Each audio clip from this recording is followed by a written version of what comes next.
Này sinh làm thế chỉ tao phát sinh thân là hôm nay nó ngay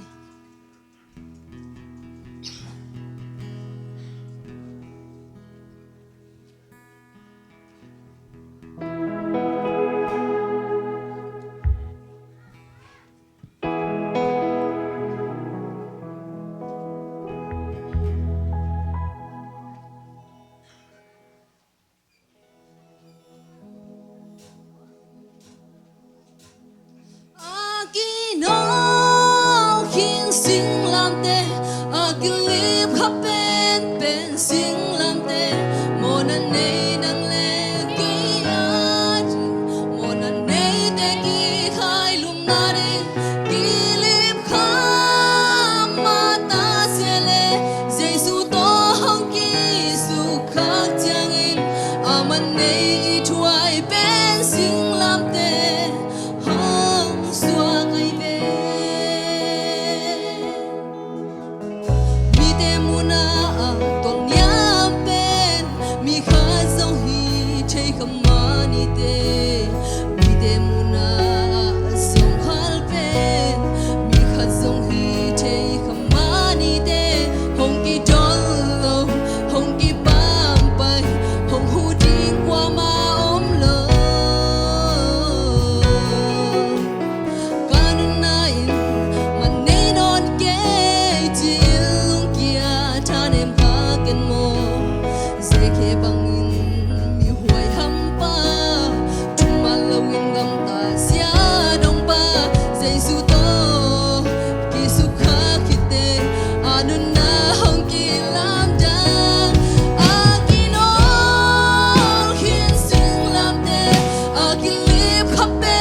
aming kanaratan.